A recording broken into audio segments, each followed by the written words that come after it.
welcome to Outrage and Optimism. I'm Tom Riffitt-Karnak. I'm Christiana Figueres, and I'm back. And I'm Paul Dickinson. Welcome back, Christiana. This week, we discuss outrage at the state of global air pollution. We speak to writer and artist Oliver Jeffers, and we have music from Presidio. Thanks for being here.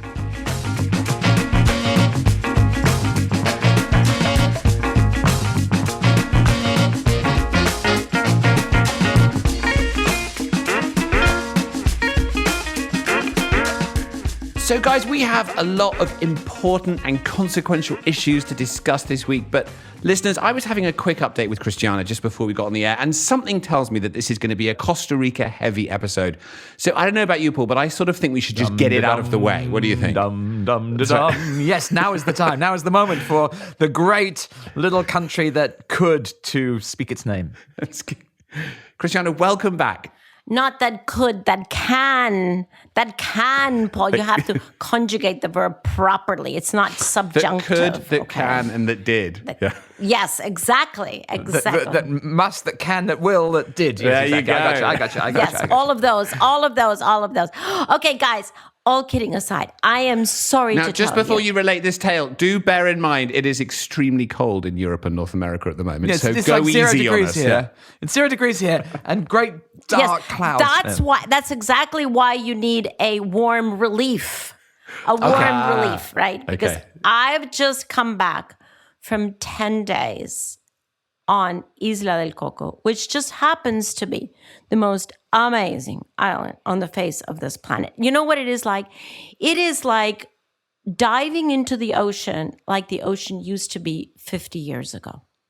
Wow. It is that quality of marine life. Because you dive in and you don't see a school of, 20 or 30 fish. You see a wall of fish, thousands of the same fish. School of fish, thousands of them. Then you swim through that and you hit the next wall of thousands of fish, of a different kind of fish. And then you swim through that one. And then lo and behold, what is right in front of your nose? A hammerhead shark or a white tip or a Galapagos shark or several of them. Or a giant manta ray at the bottom of the ocean. I mean, guys, there is no description to the gorgeousness that we have on this planet. And we're so used to thinking of the beauty of nature above ground because that's where we live.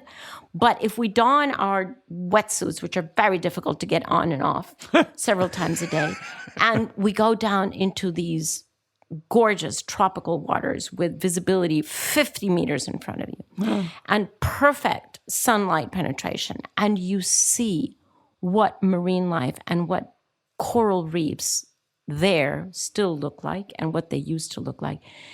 Then you compare that to the conversation that we had just 2 weeks ago with Johan Rockström, where he told us that 85% of coral reefs will be gone. And, your heart just sinks. And the big question is, so what do we do? What do we do to save at least those few incredible samples of what a coral reef used to be, but is still in Costa Rican waters? So I tell you, I've taken many gorgeous trips in my life. I've been incredibly blessed, but never have I taken a journey to the bottom of my heart in addition to the bottom of the ocean. Never have I taken such a powerful journey to the bottom of my heart. I have never felt as connected and as deeply moved by the abundance and the beauty and the diversity and the color and the just exuberance of nature. Wow. So what do we do, Christiana? What do we do to protect that? Whatever it takes. That's the answer. Whatever it takes. Well, that's why this trip was so fantastic, right? Because that little island that is 300 miles off the coast of Costa Rica, tiny little island, currently has a protected marine area of 2,000 square kilometers around it. But Costa Rica, the little country that punches above its weight, our plan is to expand that from 2,000 to 130,000. And so how do we do that, right? We need the technology, we need the funding, we need the people to do it. And so this whole trip was a brainstorming exercise with a whole crew. Well, the crew was amazing, but a whole group of amazing people, scientists, photographers, policy people, funders, to get a plan together to expand that national park.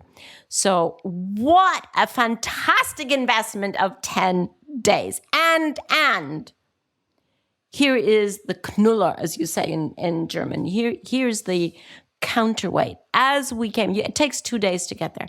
And as we came back into port, miles away from the port, we were out on deck and we started to smell the pollution of the port. And, having been out on the high seas with absolutely pristine environment, both water and air and land, and then coming back to port and just being hit by the air pollution and the smell pollution of land and of port was quite shocking, which leads us to the amazing report that was released this week. Absolutely. And what an amazing experience to come back from that pristine location, and particularly going there, as you say, after having listened to Johan Rockström, have that stark warning from him, and then come back to sort of, as you describe it, hitting that kind of wall of pollution. While you were away, in fact, just today, we're recording this podcast on Tuesday, this amazing report came out that just sends such a shockwave signal to us and should also around the world. Now, this is a report that came out from Harvard University. There was a mixture of different partners that worked on it. But the headline statistic is that air pollution just from burning fossil fuels like coal and diesel and others are responsible for 1 in 5 deaths worldwide. That latest study, it builds on a huge body of evidence. There's been previous assessments of similar types, but it's been quite difficult to draw out what is the impact from fires and from other different sources. This is specifically from burning fossil fuels. Now, that is 8.7 million people every year. The statistic is from 2018, which is shocking. It is shocking by any manner, but particularly when you compare it to the fact that there have now been 2.3 million deaths from COVID, which of course is a heartbreaking statistic, and it's not to minimize the suffering of those individuals. 1 is one too many and 2.3 is staggering, but 8.7 on an annual basis. And look at what we did to shut the world down because of this terrible disease of COVID. We know what the vaccinations are for air pollution, right? They are solar panels and they are wind turbines and they're electric cars, and they can be deployed at scale. So we really need to take this as a massive wake-up call. This is not only about the future, it's about what's happening to our lungs, it's about what's happening to our kids right now around the world, and it is a moral outrage. And as listeners will remember, last week we had on the Deputy Mayor of London, Shirley Rodriguez, and she told the story that just last year, the first person ever to have air pollution as a cause of death on their death certificate was the young child Ella Kissi-Debrah in London, who died of an asthma attack a few years ago. And the coroner's report that just concluded actually pointed to the fact this was air pollution. Sadly, what this report shows us is she is very far from being alone. Okay, well, look, this is shocking, really serious stuff. And, There's kind of goodies and baddies. I'm sorry to say. I don't know if you've ever seen those like pantomimes for children, when they sort of say like there's the bad person, they go like behind you, like the pantomime bad person. Well, I'm sorry to say, this week, German energy group RWE last week said it was suing the Dutch government for 1.4 billion in damages over the Netherlands' decision to phase out coal by 2030. What? That is pantomime villainy. And I'd tell you something else. I've just seen all the kind of biggest and most famous kind of environmental campaigners in the world unite to put pressure on Boris Johnson, the UK Prime Minister, over opening a coal mine. We're opening a new coal mine in the UK. What is going on when we've got these extraordinary tragedies going on, and yet at the same time, kind of all logic appears to be kind of up in the air? It's like it's not yet a time of consequences. I have a sense that we're a bit giddy and we can't quite get a clear view. But when you hear about this massive issue of air pollution, surely we've just got to stop coal now. Yeah, and it's not just coal, right? And then we should point out the fact that that coal mine, the first deep coal mine in the UK, is now under question. Just today, that review has been picked up by the local council to assess it. Brilliant. But Christiana, I'm curious to know what you think. I mean, this has been an issue. I mean, I've known you for a long time, and I know that you are very motivated by issues around the natural world, as you just described, your deep connection to the natural world. But I would say I've always thought of you principally as someone who's motivated by human beings and by human suffering. And I think that's been part of your power in this space. So how does this report hit you? Well, Tom, as you said, one death is one too many, but this statistic is just completely staggering. And without minimizing that, with which I completely agree, my reaction to this report is, well, it's about time. It is about time that this kind of information comes out. And, you know, those of us who've been in climate for many decades, since last century, have come to the conclusion that because climate is so large and basically overwhelming for all of us, there's no way that we are going to take the decisions that we need to take sheerly on the basis of climate science, despite the fact, right, that we have such clarity on climate science. For example, the death of 85% of coral reefs. But somehow, you know, those kind of statistics are paralyzing, and they don't lead us to action. I really harbor the hope that this kind of information about our personal human lives, our children, our parents, our sick people that we know, ourselves, that we are directly right now. This is not in the future. This is not, some country way down across the planet, halfway around the planet. This is a direct threat to our health, and now we know to our life. And I hope that the directness and the immediacy of this threat is something that is going to wake us up. There are many people that are really trying to weave those two threads together, climate and human health. And it is about time that we do so, because as long as we keep those separate, it's very, very difficult for most people to get to the decisions that we have to take. I mean, do you think the reason that it hasn't had part of the question here, of course, is that the political potency of something like COVID that has just grabbed the world's attention and pivoted whole economies on a dime has basically been driven by the political necessity not to be seen to be allowing hospitals to be overcrowded and all these other things, and pictures of people dying in corridors. That's kind of what's motivating massive lockdowns. And the trouble with the air pollution is it just sort of happens slowly. It's a kind of silent killer that happens in the background that then, affects kids' lungs and other things. It doesn't necessarily, but it builds up slowly, so it sort of meets medical demand, and so it doesn't look like that. And it's a classic example of how risk that we become used to appears invisible. And risk hold on, Tom, because if last time I looked, every single human I met spent half the day every day becoming an amateur epidemiologist. And you meet people in the shop, and they sort of go, well, the R rates up to sort of 1.2, and broadly speaking, look at that South African variant. That's right. Well, exactly. And so suddenly, when the whole world's been on this massive education about virology because of COVID-19, this is the moment when we're saying, okay, look, guess what, we got to meet a graph for the first time. People have asked me before, why'd you get into climate change? I'm like, I can read a graph. So this is a moment when the world is reading graphs. This is the moment maybe for this extraordinary study to be, for people to say, okay, let's actually talk about COVID and air pollution and talk about, deaths from human activity. That would be, we infect each other with COVID and we give each other respiratory problems with our fossil fuels. And we need to kind of start integrating these discussions, not like there was like COVID and then there's the rest of life. No, they're together. They're not separate.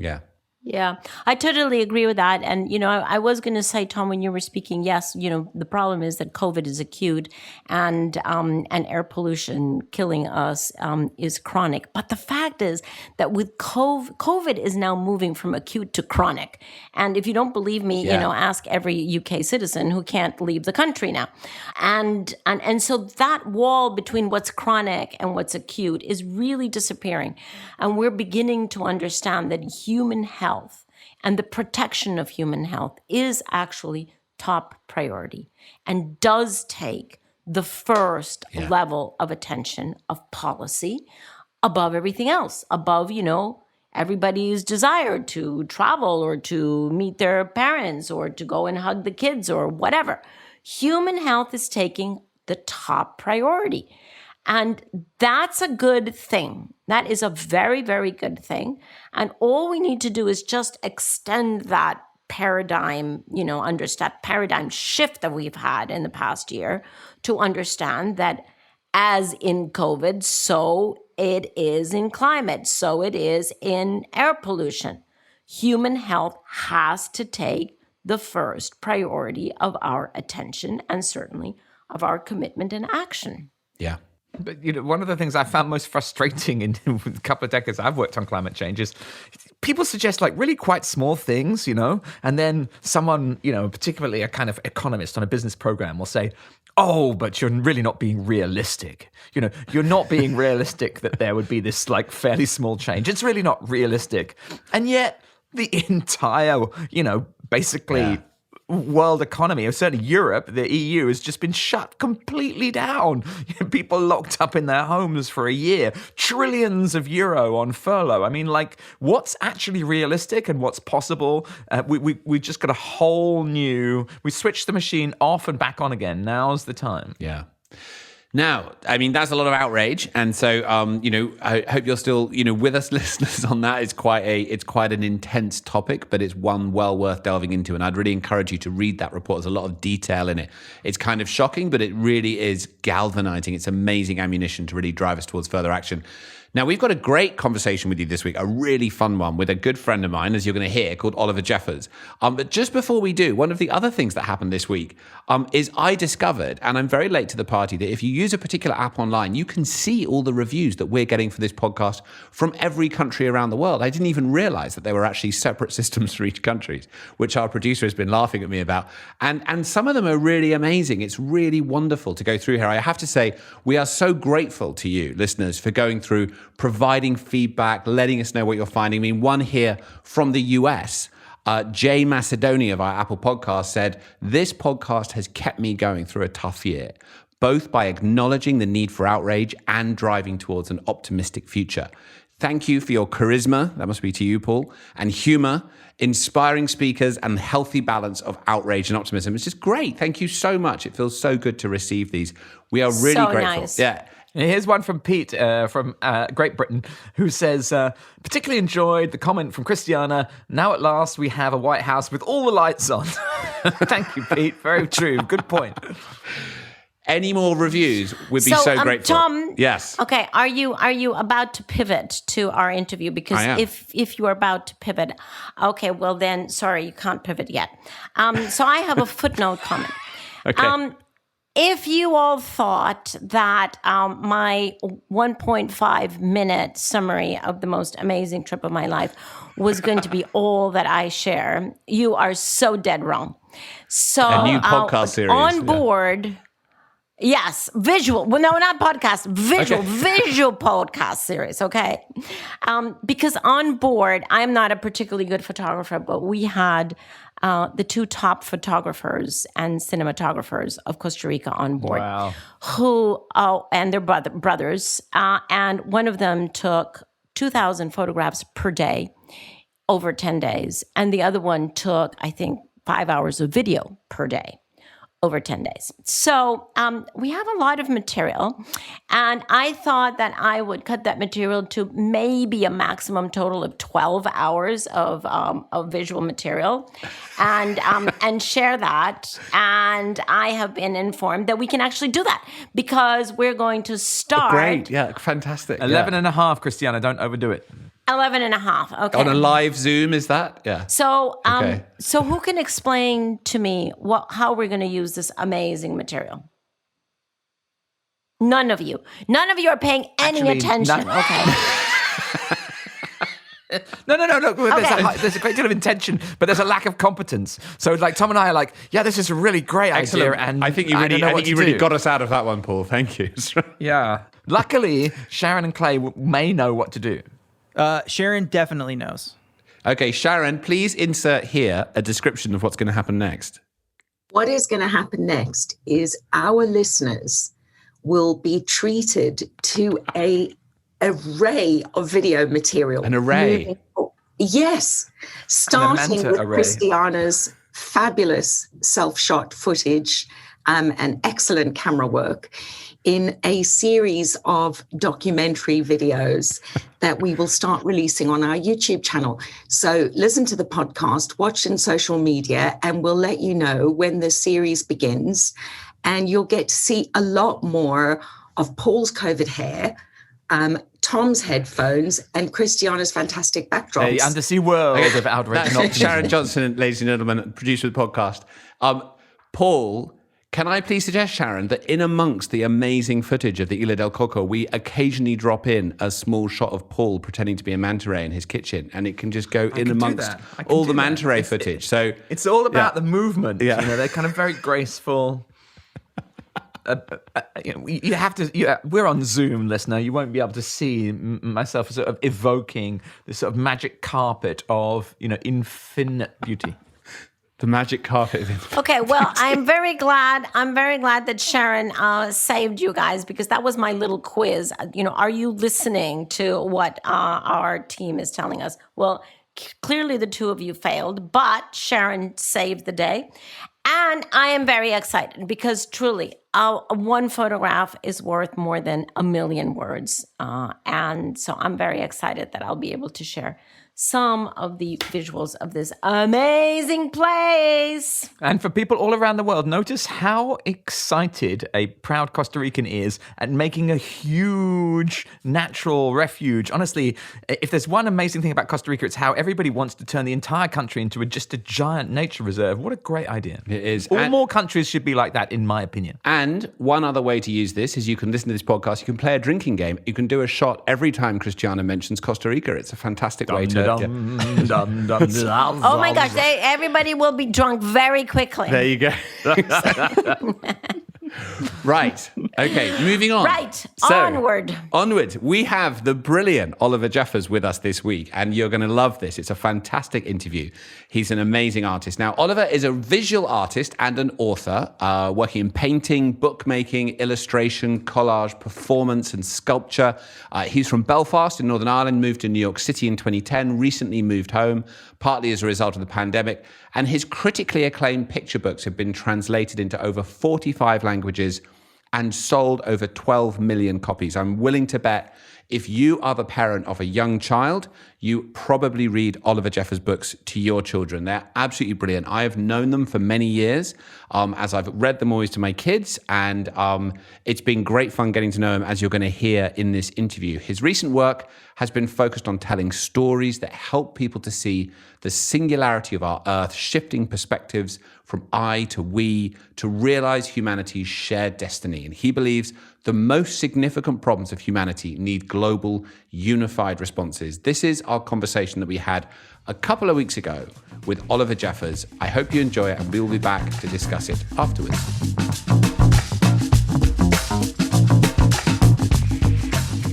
Oliver Jeffers, what a pleasure to have you on the podcast. We have wanted to talk to you for such a long time, and I'd like to start before asking you a question by just telling... Wait. Yeah. I have to interrupt you. Yes? What did you say? We've been really looking forward to... Could you just repeat what you said? I just want to fact check here. We've been really looking forward to talking to you. Is that the bit you're fact checking? Actually... Okay, yes, I'm going to fact check that. You can't fact check that. The truth is, I mean, really? Can you fact check? Sorry, Christiana. Yes. Because the truth is, Oliver, that Paul and I have been incredibly jealous of you and Tom yes, that's behind our backs getting together for, evening wine parties. And Tom's always talking about them and saying what fun he's having. Yeah, it's very unfair that you've been doing this behind our backs. Well, Fact check. Well, for that, I apologize. Well, Tom has not apologized. But Christiana, you're going to have to start drinking at lunchtime as you're based in Costa Rica. So if you're prepared to do Oh, that, dear. then we can have a conversation. Oh, dear. Now, actually, though, the story of those wine evenings, I'm going to tell that because this, I don't know if Oliver knows this, but you, Oliver, are a small but significant part of my reason for optimism in the world in 2021. So let me just explain that. I did not know this. So some months ago, I did a TED Talk, and like everything else in 2020, it was pre-recorded. So I recorded it in the woods and then sat down with my wife, Natasha, to watch the evening. And it was amazing. There was a whole series of TED Talks that came out. And I was a bit nervous because we were looking at all these amazing people that were doing TED Talks, and mine was kind of coming up in like half an hour or 40 minutes or whatever it was. And then this talk comes on from Oliver Jeffers, and it is just beautiful. It's been well shot. It's been well lit. It has these amazing graphics. And Natasha, my wife, put her hand on mine and gives me this look, and she goes, "It's okay. He's a real professional. Nobody expects you to do anything of that quality." so that really it's bad when you're getting that kind of improved support. my sense of nervousness. But then my talk came on a bit later, and right after it finished, my phone pinged, and it was the TED Messenger app, and it was a message from Oliver Jeffers. And he said, "Just watched your talk, loved it, would love to get together and have a chat." So I replied, and my memory is that actually that evening, we got together on Zoom with a glass of wine, and we sort of sat up late when our kids were in bed, and we talked philosophy. This is true. And I suppose our reasoning was if this was in Vancouver, as it was supposed to be, we would have met at the bar after the talks anyway. Exactly. But despite that fact, people don't really do that, right? And then since then, we've continued to do it. Like every month or 6 weeks, we'll sort of find an evening and we'll sit down, we'll drink wine and we'll have a chat. And here are my reasons why that has been a source of real optimism for me at the end of this strange year we've had. First, you have educated me about the transformative power of art to create change in the world. That's something I've thought about for a long time, but I've never really understood the full potential of it. And that has been a real eye-opening and remarkable experience for me, for which I'm very grateful. And second, that's the first time I've ever made a friend on Zoom, right? I've never met you, Oliver. But actually, No, I know. I'm not sure that that's a good thing. No, well, I don't know whether you've It's made a friends on Zoom. necessary thing. It's a necessary thing. It's a necessary thing for our world in the future. You can talk to people in any other part of the world. You can make a connection. You can find shared interests and things you discuss to improve the world. And you can do it from wherever you are. And that has to improve the world. Yeah, and well, I have a confession for you as well, Tom. All right, go for it. You also were a source of optimism for me, because we've been having a pretty weird year, and that was like the last of the watching the TED Talk and closing my laptop afterwards was sort of the last in a series of events that had wielded so much promise and had not been delivered because of COVID, and I did just sort of get into a bit of a funk of, well, you know, there's another thing that didn't happen. And I felt this pressure to work. And we had been traveling up to that point, and we ended up being stuck in Northern Ireland, where I'm from, partly because my dad got a cancer diagnosis the same week as lockdown started, and we want to be here for him. And we were in a very small apartment, not where we normally live, with both our kids, couldn't go outside, couldn't work. And it was just really those couple of conversations with you were one of the things that sort of brought me back out of that funk. And that's when a couple of weeks later, I was having just a real frustrating moment, and I had taken my kids right at that first time that people were allowed to leave to go and get some exercise. I took the kids in the car just to give my wife some space. And it was just, sort of being, right, well, here's another chore that needs to be done. And just thinking about the world in which they are living, the world in which they're about to be handed, and looking back at both their innocent faces. And sort of an ad came on the radio that says, for those of you with young kids, don't wish it away. It'll be gone before you know it. And it really just hit me. And a combination of all those things. And then I was able to take that sort of turn of energy, and Tom and I were able to point it in some interesting directions of conversation. So thank you for helping me with that, sir. Amazing. I love that. That's great. And so actually that segues really beautifully into something I wanted to ask you. And we sort of have touched on this on our wine evenings, but maybe not quite in this detail. I've read all of your books because I read them to my children. And, I know your work and your work as a fine artist as well. And I think if there's one thing that characterizes all of it, it's an amazing sense of perspective. And you just gave that example then with your kids as well. You know, step back, don't wish it away, you know, enjoy the time and enjoy when you're with them. And I get that from your books as well, you know, whether it's sort of, here we are on Earth, let's step back and realize what it is. And there's some lovely lines in them. And The Fate of Fausto is one of my favorite books you wrote. And you say in there at one point, something happens to the main protagonist and you say, the sea was sad, but it went on being the sea. You know, there's this sort of beautiful sense of spaciousness in your writing and your perspective on things. And I'd just love to have you talk about that for a bit, because I think it's really powerful. And I think it's a big part of why people react so strongly to your books as they do. Well, yeah, I think you're absolutely right. And there is a lot of space in my books.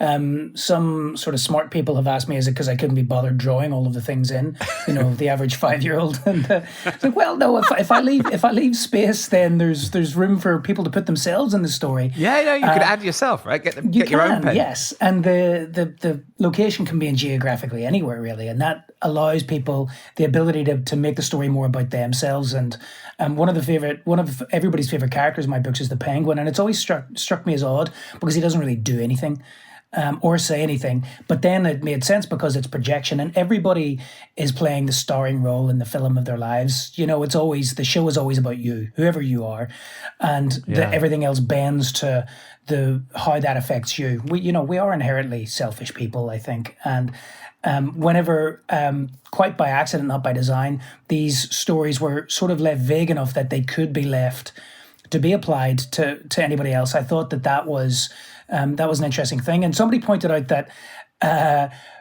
it's interesting that so many of my books are about kind of loneliness and empty space. When I grew up in a house with 3 brothers, and perhaps it was just wishful thinking that I had this amount of space to myself.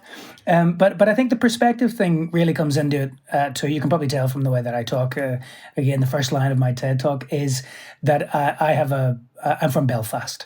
And whenever somebody else pointed out to me that duality was a major theme in my work, and piecing that backwards over some time, I think I figured out that because I grew up in a very politically divided city and not really wanting to take part in the kind of the aggressive spiral downwards of the violent and revengeful politics here, it afforded me an ability to be able to see 2 perspectives at one time.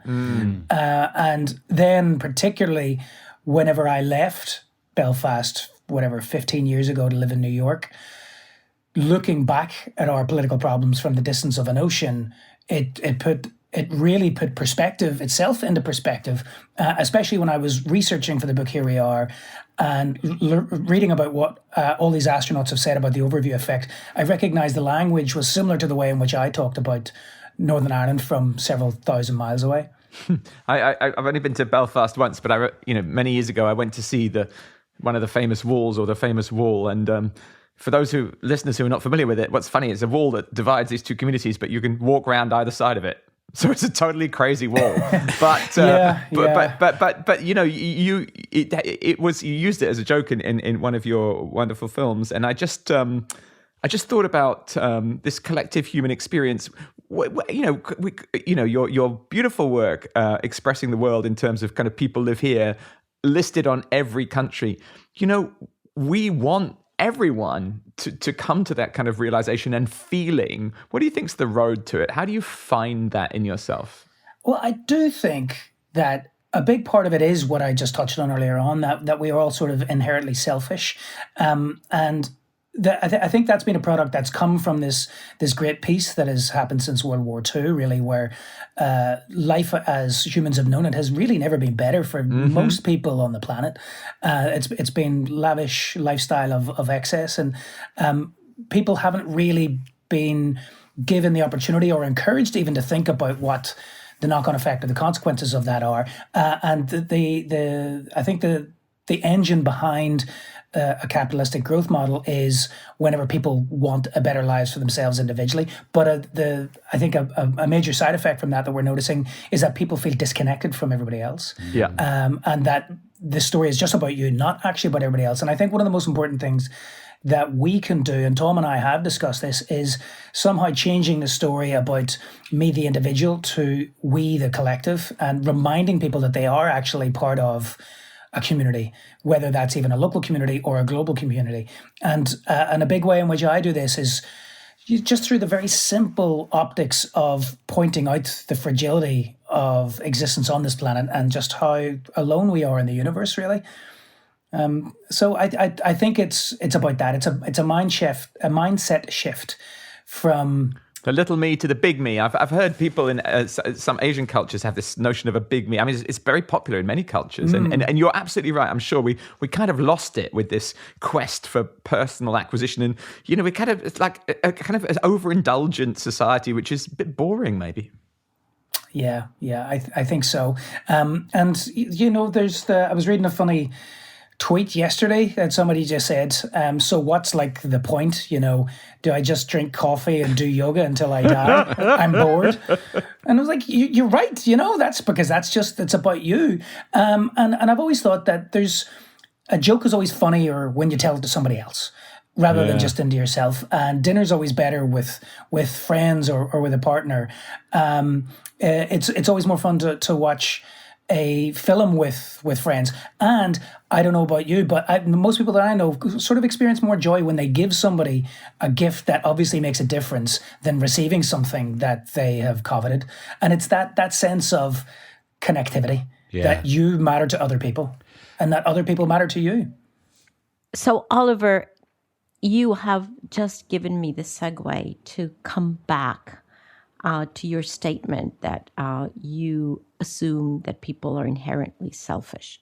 But you've just contradicted yourself, my friend, because you have just given us very clear examples of how we're actually inherently generous, because we're much happier when we gift.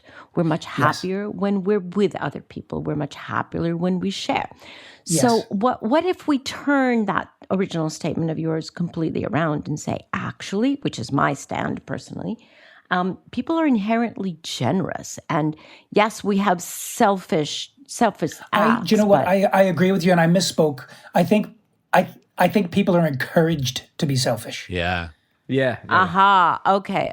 That. Yeah. I think our training, right? Our training in the world moves us away from our innate generosity. $550 billion a year spent globally on advertising. Most of it telling you to be selfish. Sorry, Christiana.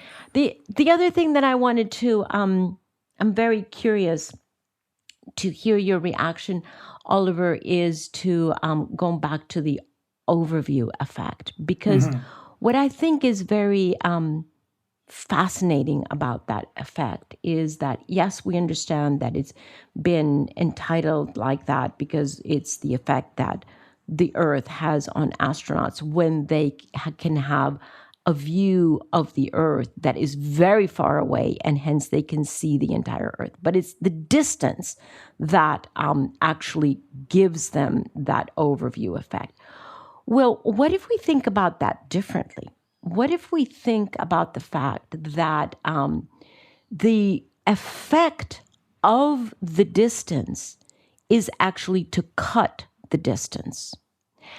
What if we understand that if we have an overview of who we are as humans and what humanity is all about, which in my book is eminently generous, what if that overview actually allows us to touch our humanity, the humanity that we all have inside of ourselves?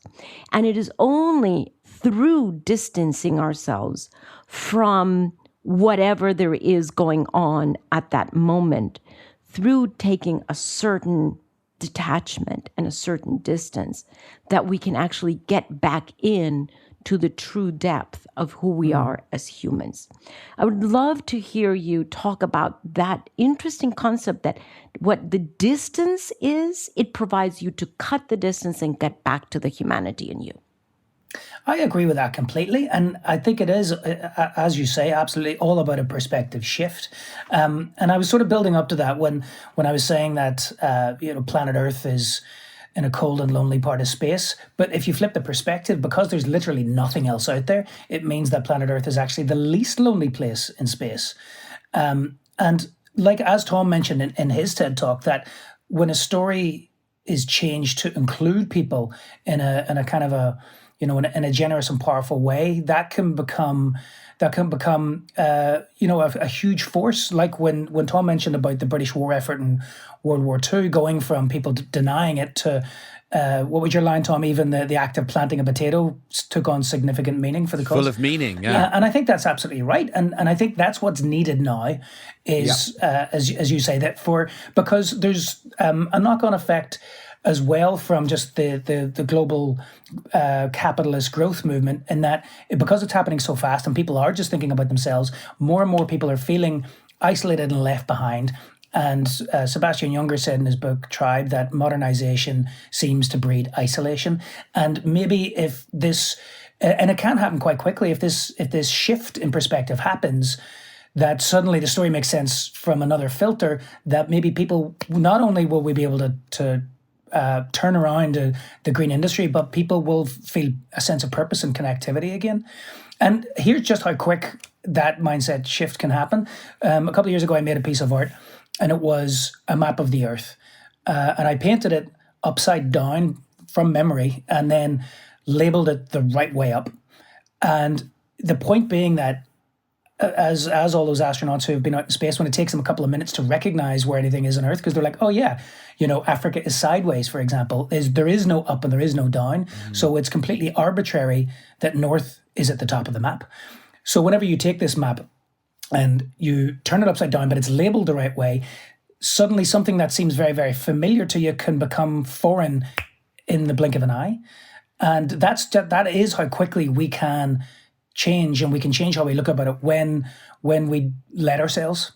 I love that. And I love what you just said there was the story makes sense from another filter. We sometimes talk about a new story or needing to change the story of humanity on Earth. And I think, your books and your work brings this amazing perspective. But what it is it's the same story of humanity and of our time on this planet, the only place we know, unique in the universe as far as we know, occupying life. It's actually a new lens or a new filter on that existing story. And as you say, it can happen in an instant. I mean, you and I have talked about the role of art in this. I mean, we three hosts of the podcast talk a lot, and we talk about data and numbers and how do you communicate with people. But I've experienced from your work and elsewhere, that something can sort of hit you like a lightning bolt, and it changes your perspective because you're shown it in a way that gets you head and heart and all the way through in art. And that feels we need to sort of allow the transformative potential of art to really penetrate us at this moment, because I couldn't agree with that more. And it can happen so quickly then. It can. And it's, think about children learning to read. Human beings become visually literate before they become able to read writing. And I think the importance of art in schools is so undermined, and it should be encouraged so much more because it is so important. It is how we feel. The idea that science and art are separate is nonsense to me. They overlap more than they don't. And I just do think that that's something that as well could be shifted in the immediate future, certainly in terms of school curriculums, is that more of an importance placed on art and just learning how to feel and learning to trust your own judgments and emotions. Yeah, feels to me like science is the kind of how, but art is the what, and the why. And the why. Thank you. And the why. And that links to this. It came out just the other week. We talked to Ben Rhodes, brilliant US political analyst, and he said that the USA needed a mission or a purpose. But I mean, it kind of applies to every country. And I've certainly heard my elderly relatives or whatever talk about the Second World War or something, and they talked about people being united in a sense of purpose and being kind of very generous towards each other and supportive and collaborative. If you were away from the sort of horrors of the thing, it was some of the best times of their lives, actually. And I think we actually do have a crisis now. So we're so close to being able to kind of reclaim that spirit. What's the door? What's the key? Well, I wonder if the key is getting everybody on the same page, because there's unfortunately a lot of misinformation out there, and too many people benefiting from chaos and from misinformation. So how that is done is, frankly, that's above my pay grade. But I think, like Frank Sinatra always says, just be so good they can't ignore you. I think it's up to people like us to just tell a better story. Yeah. Yeah, I love that. Well, Oliver, we should open one of our wine evenings to Outrage Optimism listeners. We'll let them know, and then everybody can join us. And we'll I think that's a terrific idea. There you go. Yeah. So we are so grateful.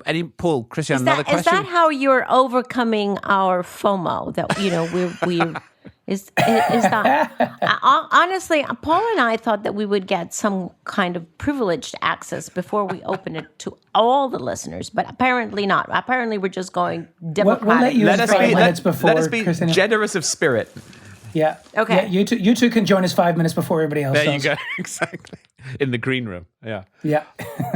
Basically, to get the table set, right? Yeah. Well, but actually, it's a bit of your story about also making friends over Zoom. I mean, that will be a story that a lot of people do have, and it's my job to remind us all that there's a lot less emissions doing it that way than traveling to Vancouver. So, although it would be lovely to be in the bar, we have to recognize that we've got we do have these amazing technologies, and we can have I think that one of the things that the sort of video world or whatever, 2020 has taught us that we're awfully good at transactional meeting by technology, but we're very bad at non-transactional meeting by technology, and that's very a whole well area. put. Very well put, Paul. Yeah. And I think I agree. that goes back to why I told the story at the beginning, right? Because Oliver and I have not had transactional meetings necessarily. We just drink wine, talk about philosophy, and talk about our kids, which I think has opened to me this sense of how technology could be used, actually, and that's really powerful. And actually, imagine aliens. Actually, not met physically. No, we have not. Oh, I love that.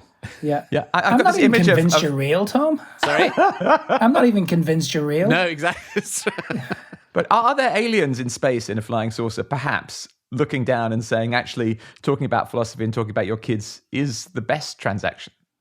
I think those aliens are probably zooming by with their doors locked, planet Earth, right now. Don't go! Got any sense. Yeah. We're running out of fuel. I wouldn't stop here. Let's go on to the next one. Well, Oliver, how wonderful to have you with us. We are so grateful to you for joining us and joining our listeners and sharing some of these amazing perspectives. And we have to ask you a question that we ask everybody at the end of these podcasts. This podcast is called Outrage and Optimism, and it's called that because we believe that both of those impulses are necessary to take us to the next phase of human evolution where we live well on and with this earth. And we would invite you to comment on how you are in that balance between outrage and optimism as you look at the world next year and assess our chances of dealing with these challenges we have ahead of us. I have described myself for some years now as a grim optimist. So may we invite you to evolve that to stubborn? Yes. There you yes. go. Yes. I like that. Yes. Wait, do you know what that involves? You might not be so quick at the draw when you say well, no, yes, I think yes, yes. I think I have an idea, but I'm imagining that I want to be optimistic, but I'm aware of the wits that are holding that back. There you go. Well, Grim optimist. Grim optimism. Yeah, it's good. Anyway, let me let you finish. Yeah. Well, okay. So let's see.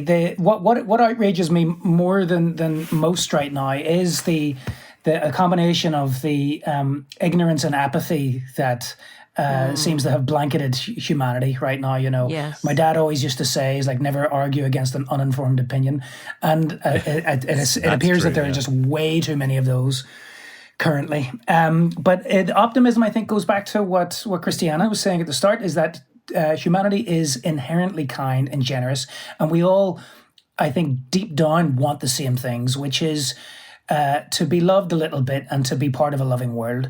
I am convinced that on the general whole, everybody is a good person, and there are a few noisy people that I think unfairly tip the balances to make it seem more disproportionately angry than it is. So I'm filled with hope that we can get together and come at this from a united front. Awesome. I love that. What a great message. Nice. Wonderful. Well, thank you so much. Look forward to seeing you soon. Yes, absolutely. I look forward to meeting you, Christiana, and Paul later on. Aha.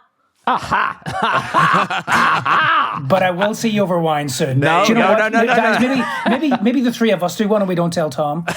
That's working for me. That's what That they're is hoping working for me. Exactly. Yeah, okay. Lovely to see you, Oliver.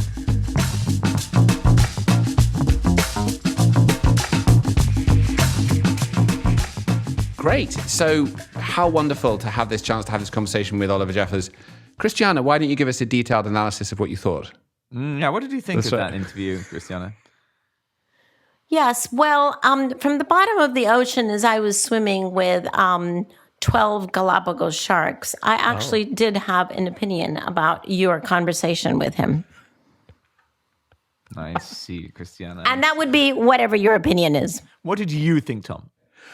So, I mean, as you heard in this, I've had great fun getting to know Oliver. He has a very different worldview to me. And as life goes on, we tend to get established in our little bubbles, where we only tend to relate more and more with people who do similar work and who move in similar circles, etc. And every now and then you get to know somebody who approaches the same issue from a different perspective. And I've really learned just a huge amount from hanging out with Oliver, from understanding how he sees the world in terms of this artistic perspective, how he understands how change happens. And what it's really helped me to understand, both that interview and other conversations, is that change can just happen in an instant, right? It's about this direct connection with beauty, with art, with creativity. And I think it's really helped me to see how in the climate movement, we've really relied a lot, and I've known this anyway, on intellectual arguments and heady stuff, whereas actually it's about a human experience. And I think that's what good art tries to precipitate. I think that's what he does. And I think he's brilliant at it. It was I saw his installation on the High Line of the moon and the Earth. I actually was just wandering by. I didn't go there deliberately, but I saw it. You know, and you see that planet with people live here on every single country, and it's it's the most powerful message in the world, and it's very, very beautiful. But I'm also touched it. I really enjoyed talking to him. He's just the most lovely human. But I discovered actually that. Reading afterwards that his mother suffered from a similar condition to my own. He lost his mother young, me much later. But he described the impact of that loss as a superpower of sorts, enabling him to see the heart of what's worth living for, what's worth fighting for. And I actually think, I'm constantly inspired by the sort of genius and joy of life and the amazing people and things in the world. And it's that joy and passion that is the superpower that can actually, I think, help you not just change things yourself, but communicate to other people. It is a superpower. Just as Christiana was saying at the start, you lit up the screen when you were talking about nature, Christiana, and that our celebration of our fantastic world is what I think gives us the superpower to save it. Well, I agree with all of that. And this is definitely an and, not a but statement. And how important it is to do all of that in a way that is digestible for children. Yeah. Without our, overwhelming complications and data dumps and all of that, all of which is necessary. But the power of the words and the imagery for children, so that they basically get it straight straight into their DNA, right? It doesn't even go through their head. It just goes straight into their DNA. And what a difference that makes. What a difference it makes when children are the ones that are calling their parents and their grandparents to account, because they just have it in their DNA. For them, it's like, yeah, of course, that's the way we should be acting.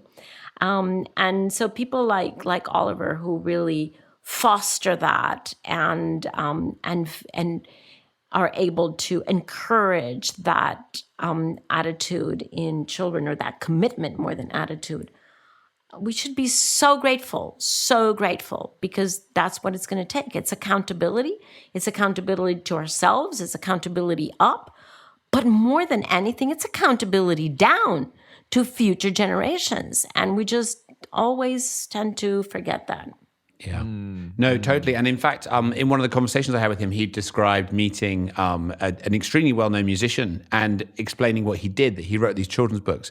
And the response that I thought was very touching was he said, what a responsibility. Because you're right. I mean, how this stuff gets communicated to kids. I mean, I know it from my own experience. I've always talked to my kids about climate change from when they were very small. And I did that very deliberately, because I didn't want to have to save up a moment of a big reveal later on where it's like, oh, there's this thing we've been keeping from you. Because I thought that could end up being more concerning for them. But at the same time, you want to explain these things and reveal them slowly in a manner that also shows that this is still a beautiful world, and that there is the opportunity to live a great life, and that, you know, it's not all is lost, that you have the opportunity to really do something meaningful and significant on this world, perhaps more than ever now. To the point where your Zoe has gone on strike to such an extent that she's homeschooled.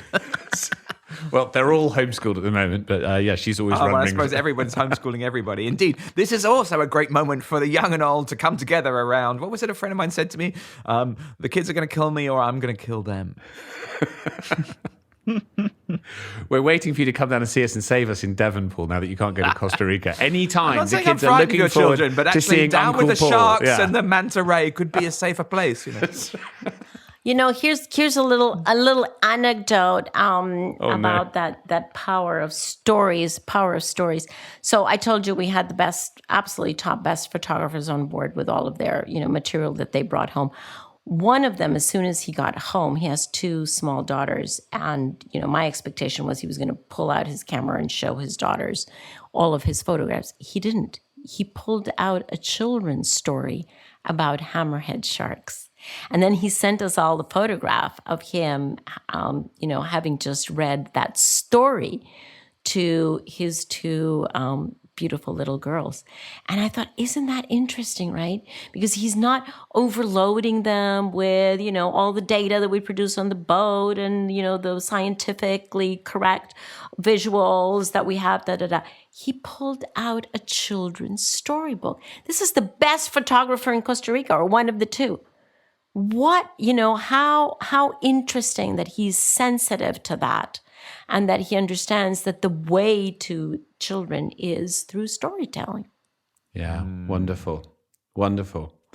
Right. Well, so this has been a fun episode. People who listen, and this is a test, I understand it might just be Mike and Robin Carnell, but it should be everybody who listened to the credits will know from Clay's explanation last week about the Oliver and I get together and drink wine, talk philosophy. If you're interested in joining one of those evenings, shoot me a message on Twitter and I'll chat to Oliver about it. And if we get critical mass, maybe we'll open it up and we'll do something publicly and talk with all of you. Wait, so everybody's in the club now, you're saying? Everyone's in the club. Everyone's in the club, even my parents. Even, especially your parents. That's a song Especially- by 50 Cent. Yeah. It definitely is. It's a great song. So now we're going to hear, as we always do, some amazing music to see us out. And as before on last week, we will hear from the band first about this piece of music and what it means to them and how this is a song with a purpose. This week, we have Presidio with the amazing song Clock Out. So we'll pass to them and we will see you next week. Thanks for joining us. Bye. Bye. This song was birthed out of, you know, the collective chaotic experience that was 2020. You know, the song is definitely about being inundated with disastrous event after disastrous event after societal and systemic issue, and just feeling so overwhelmed that you check out and you go numb, and trying to fight that feeling of numbness and finding your humanity again within it. I think what makes me outraged and what makes my blood boil is understanding that this is completely an optional situation, and that there are people who are, up at the top calling the shots who could make serious societal changes, and change the course of history and keep us from falling off of a cliff, and they don't. What makes me feel optimistic is when I see people take these conversations that we're having right now and translate them into actions. Just in the name of the podcast itself, Outrage and Optimism, I think that pretty much encapsulates where we're all bouncing between. We're stuck in this sort of numb state trying to find that optimistic tunnel through it. So when you see a group like Extinction Rebellion shutting down a city so we can have this conversation and take action, or you see a group like Sunrise Movement, protest in Nancy Pelosi's office to try and get the Green New Deal on the floor.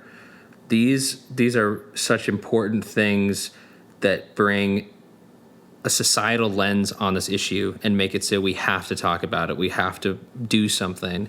And so action like that is what will change the course of this existential problem that we're facing.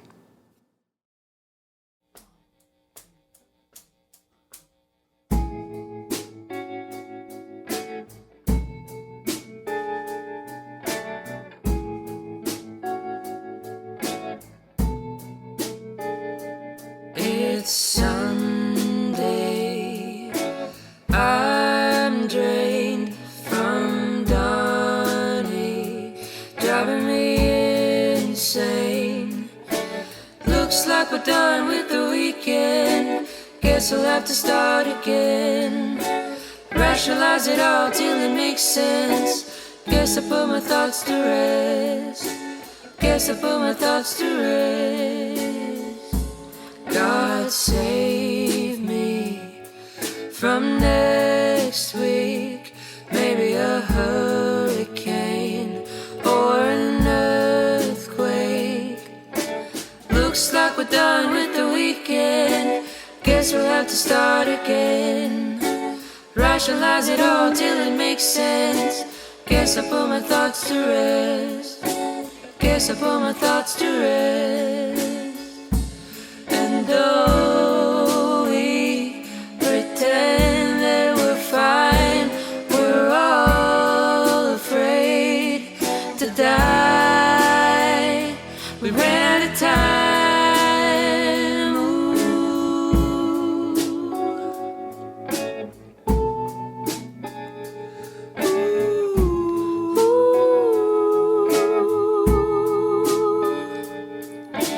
Looks like we're done with the weekend, guess we'll have to start again.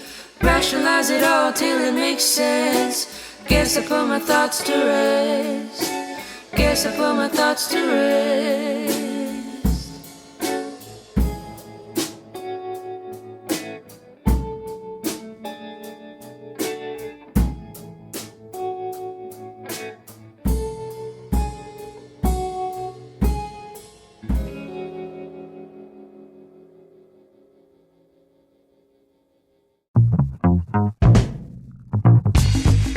So there you go. Another episode of Outrage and Optimism. I love having music on the podcast. You just heard Clock Out by Presidio, and it's an incredible tune. There is more Presidio waiting online for you right now. You can check the show notes, as always, to check out a link for their latest record, Telepathy. I've started a little tradition where every week my 1-year-old son and I will listen to the music for the week on the podcast together, and it has become part of our heavy rotation. This EP is so lush, with the harmonies you just heard, and that verbed out guitar just kind of carries you away to another place, which is meaningful right now because we're kind of stuck in our living room. And so it's just been a refreshing escape for us to listen to unwind our favorite track and just chill. And you're probably saying, how does a 1-year-old chill? He listens to Presidio. So, so go check it out. Link is in the show notes. Thank you, Presidio. I really do love having music on the podcast. Okay, credits. Outrage and Optimism is a Global Optimism production. Our executive producer is Marina Mancilia-Herman, and our producer is Clay Carnell. That's me. Global Optimism is Sarah Law, Katie Bradford, Lara Richardson, Sophie McDonald, Freya Newman, Sarah Thomas, Sue Reed, Sharon Johnson, and John Ward. Thank you to our guest this week, Oliver Jeffers. Go buy his books. Go watch his TED Talks. All of the links are in the show notes. In his shop and on his website, he's got books, art, free videos of him reading his books. And I've got my eye on these temporary tattoos that he's designed. Yeah, temporary tattoos. I'm serious. Go, click the link. You'll see. Oh, and one other thing you have to see is he did this painting series where he paints a full portrait of someone, frames it, you know, like you would see in a museum, then gathers like 25 people, and then in front of them, he dips the entire painting that he just spent hours and hours painting, frame and all, into a vat of enamel paint. It intrigued me so much, and there's a video where you can watch him do this, and he explains a bit about why he did that and why he does it this way. And yeah, the show notes. Just go. It's all there. Check it out. Okay, back to business. So you heard earlier on the podcast, we read off some of our listener reviews live for the show. Would you mind submitting yours for us to read? Leave us a rating and a review on Apple Podcasts, and your review just might make it on the air in the weeks to come. So we look forward to reading those. Thanks. Okay, so you made it this far in the podcast, and you know, you might be my parents. Hi, Mom, Dad. Or you might not be. Either way, you get a treat. So next week, we are going to have on legendary science fiction writer Kim Stanley Robinson. He wrote a book called The Ministry for the Future, which takes place in the very distant year of 2025. But wait, why is a science fiction writer writing about a time only 4 years away? And how does it involve climate? And why did Obama name it one of his favorite books in 2020? Hit subscribe and join us next week. We'll see you then.